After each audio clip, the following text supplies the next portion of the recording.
കൂട്ടുകാരെ, എൻ്റെ വീഡിയോസിൽ എൻ്റെ അച്ഛനും അമ്മയും ചേട്ടനൊക്കെ വന്നു. പക്ഷേ ഇതുവരെ എൻ്റെ വീഡിയോസിൽ ഒരാൾ വന്നിട്ടില്ല. വേറെ ആരല്ല, എൻ്റെ അമ്മാമ്മയാണ്. എൻ്റെയും ചേട്ടൻ്റെയും കുട്ടിക്കാലത്ത് ഞങ്ങൾ ഒരുപാട് കൈപ്പിടിച്ച് നിർത്തിയിട്ട് ഞങ്ങളുടെ അമ്മാമ്മ. പക്ഷേ ഇപ്പോൾ ഞാനും ചേട്ടനെയാണ് ഞങ്ങളുടെ അമ്മാമ്മനെ കൈപിടിച്ച് നിർത്തണത്. കണ്ടില്ലേ ചുരിദാറൊക്കെ ഇട്ട് സുന്ദരി ഇരിക്കണത്.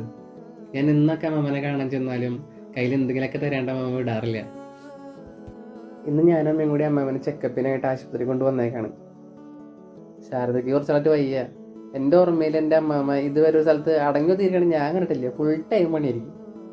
അമ്മ എപ്പോഴും പറയാറുണ്ട്, ടാറ് പണിക്ക് പോയിട്ടും തൊഴിലുറപ്പിന് പോയിട്ടും മറ്റുള്ളവരുടെ വീട്ടിൽ ജോലിക്ക് പോയിട്ടൊക്കെയാണ് അമ്മാമ്മ മാമനെയും അമ്മേനൊക്കെ കഷ്ടപ്പെട്ട് നോക്കി വളർത്തിയത്.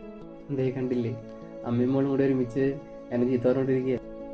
അമ്മാമ്മയുടെ മനസ്സിൽ ഇപ്പോഴും ഞങ്ങൾ കൊച്ചുകുട്ടികൾ തന്നെയാണ്. അതുകൊണ്ട് തന്നെ ഇപ്പോഴും കൊഞ്ചിക്കുകയും ചെയ്യും. വല്ല കുരുത്തക്കേട് കാണിച്ചാൽ നല്ല പടപടക്കുകയും ചെയ്യും. അങ്ങനെ അമ്മേനെ അടുത്താക്കിയിട്ട് ഞാൻ ജോലിക്ക് പോവാണ്. പുതിയൊരു വീഡിയോ എത്ര പെട്ടെന്ന് തന്നെ തന്നിരിക്കും കൂട്ടുകാരെ. നല്ലൊരു നാളെ കേട്ട് എല്ലാവർക്കും ടാറ്റാ.